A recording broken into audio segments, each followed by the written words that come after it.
अस्सलाम वालेकुम students.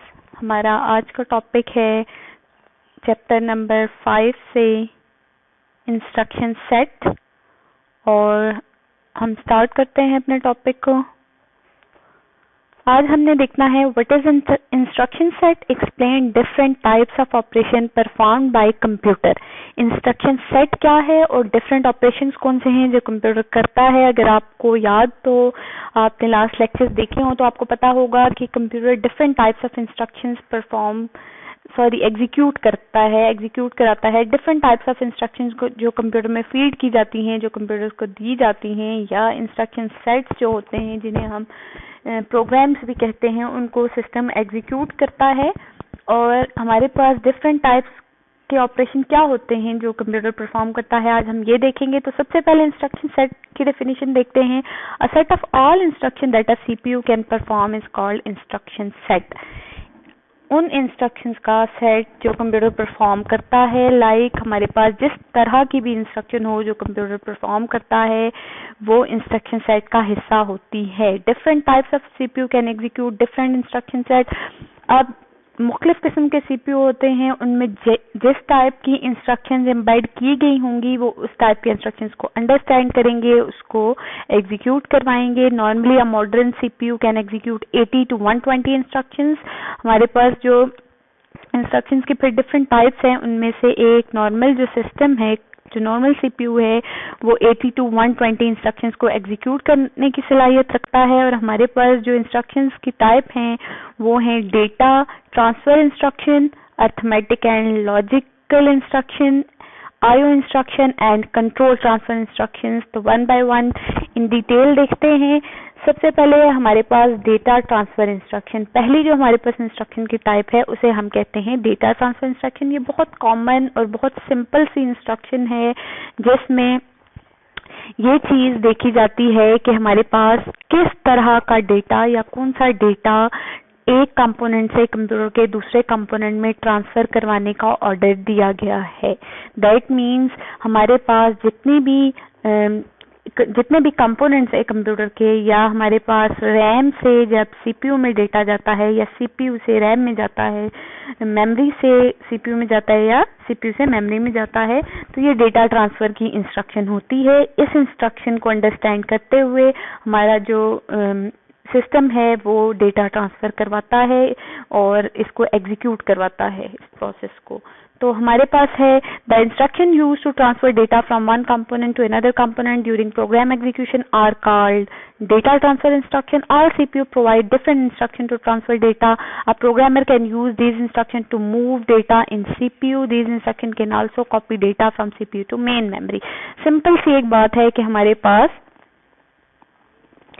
Data transfer होता है जब ड्यूरिंग द एग्जीक्यूशन किसी भी एक कंपोनेंट से दूसरे में, सीपीयू से मेमोरी में या मेमोरी टू सीपीयू में, तो वो डेटा ट्रांसफर की जो इंस्ट्रक्शंस होती हैं बैक एंड पे, उनको अंडरस्टैंड करते हुए कंप्यूटर ये ऑपरेशंस परफॉर्म करवाता है।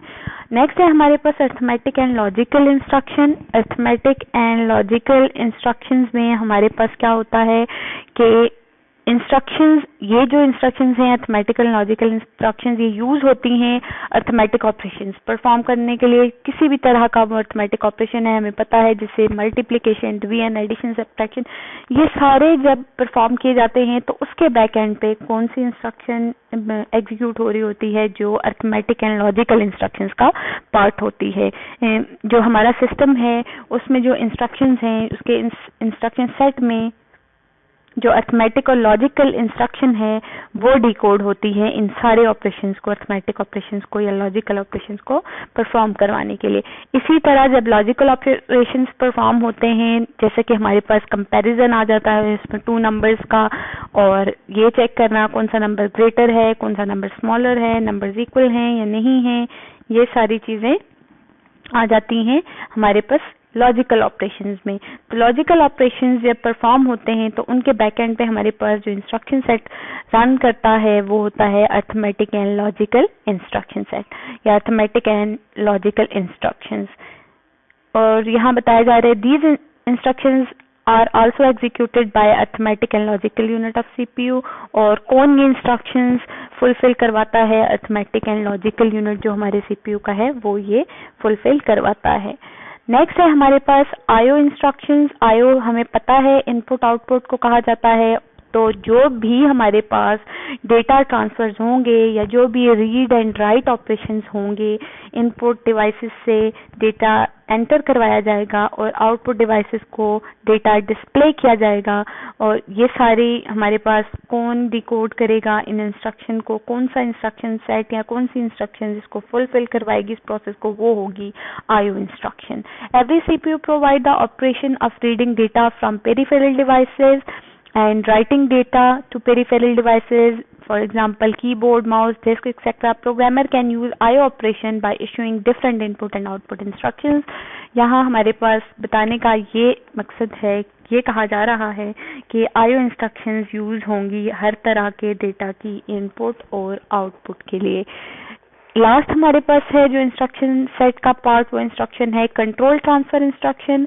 कंट्रोल ट्रांसफर इंस्ट्रक्शंस में हमारे पास ये होता है कि अगर रेगुलर फ्लो ऑफ एग्जीक्यूशन को स्टॉप करके किसी भी नेक्स्ट इंस्ट्रक्शन पे, किसी भी स्पेसिफिक इंस्ट्रक्शन पे जंप करवाना हो सिस्टम को, या कहीं भी काम को स्टॉप करके कोई और काम स्टॉप करना हो, तो उसके लिए फिर वो एक फ्लो में इंस्ट्रक्शंस एग्जीक्यूट नहीं होती। फॉर एग्जांपल हमारे पास 10 इंस्ट्रक्शंस हैं, वो नॉर्मली तो सीक्वेंस में एग्जीक्यूट होंगी, फर्स्ट होगी, सेकंड होगी, थर्ड अप टू 10।